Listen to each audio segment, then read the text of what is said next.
যখন সরাসরি মার্কিন যুক্তরাষ্ট্র ঢুকে গেল তা নিয়ে এই যুদ্ধের দশম দিনে এখন এরপর কি হতে চলেছে তা নিয়ে আমরা কথা বলবো। আমাদের সঙ্গে রয়েছেন প্রাক্তন নৌসেনা আধিকারিক নীলাঞ্জন দাস। নীলাঞ্জন বাবু, আপনাকে স্বাগত জানাবো। কিন্তু এইখানে আমরা দেখতে পাচ্ছি একটা বড় টুইস্ট এবং বিশাল টুইস্ট। সেখানে আমেরিকা ঢুকে গেল এবং পরপর একই সঙ্গে 3টে পরমাণু কেন্দ্রে ইরানের হামলা চালানো, ধূলিসাৎ করে দেওয়া হলো।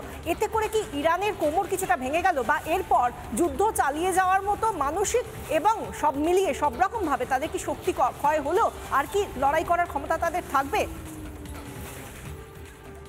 না, এটা তো ঠিক যে ওদের পরমাণু এখানে যখন অ্যাটাকটা হয়েছে এবং সেটা যখন ডিস্ট্রয় করে দিয়েছে, মানে যেটা ইউএস ক্লেম করছে, তো তাতে করে তো অবশ্যই ইরানের শক্তি অনেকটাই হ্রাস পেয়ে গেল।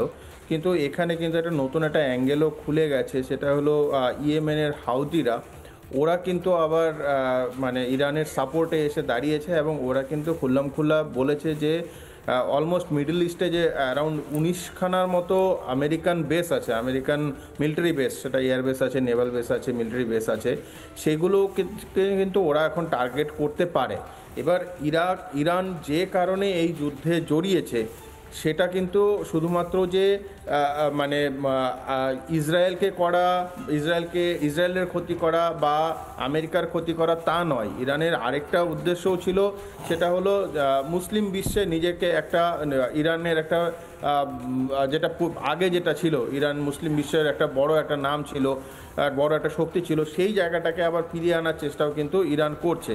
তো সেক্ষেত্রে মনে হয় না যে ইরানের তরফ থেকে কোনো প্রত্যাঘাত এই মুহূর্তে শেষ হয়ে যাবে। ইরান অবশ্যই কিছু না কিছু করার চেষ্টা করবে। যেমন গতকাল একটা ওরা চেষ্টা হয়েছিল, একটা ইউএসএস হ্যারি ট্রোমা বলে একটা এয়ারক্রাফট ক্যারিয়ার, তার উপর কিন্তু একটা অ্যাটাক করেছিল, কিন্তু সেটা ফরচুনেটলি সেটা কিছু হয়নি, তারা সেটা এসকেপ করে যায়। একটা লো ইন্টেন্সিটি মেরিটাইম জিনিসও কিন্তু সেখানে হয়ে চলছে।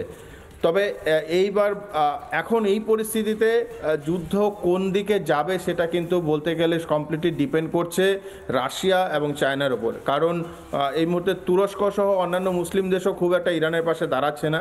কিন্তু যদি আমেরিকার এগেনস্টে দাঁড়ানোর মতো এই মুহূর্তে পুরো বিশ্বে যদি শক্তি থাকে, তাহলে একমাত্র রাশিয়ার আছে এবং কিছুটা চায়নার আছে। তো এবার দেখার যে রাশিয়া এবং চায়না কি স্ট্যান্ড নেয়, তার উপরে কিন্তু মানে আগামী দিনের যুদ্ধের গতি প্রকৃতিটা তখন তার উপর ডিপেন্ড করবে। অর্থাৎ এই মুহূর্তে দাঁড়িয়ে রাশিয়া এবং চায়না কোন অবস্থান নেয় সেটা একটা বড় দিক। অর্থাৎ দশম দিনে এসে আমরা যখন দেখতে পাচ্ছি মার্কিন যুক্তরাষ্ট্র সামনে এসে গিয়েছে, হামলা চালিয়েছে, এবার রাশিয়া আর চীনের পালা, তারা কি করে এবং অন্যান্য দেশগুলোর দিকে অবশ্যই নজর রাখছে। অন্যদিকে আপনি আমাদের সঙ্গে থাকুন নীলাঞ্জন বাবু, আরও অনেকগুলো প্রশ্ন উঠে আসছে আপনার কাছে, কিন্তু তার আগে একবার ট্রাম্প আজকে আরও কি বলেছেন একবার শোনাবো।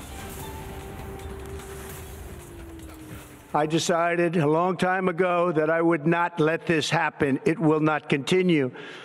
I want to thank and congratulate Prime Minister Bibi Netanyahu.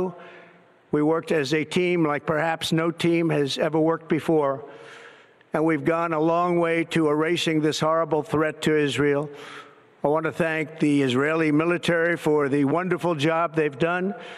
And most importantly, I want to congratulate the great American patriots who flew those magnificent machines tonight, and all of the United States military on an operation the likes of which the world has not seen in many, many decades.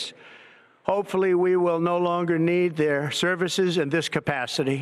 I hope that's so.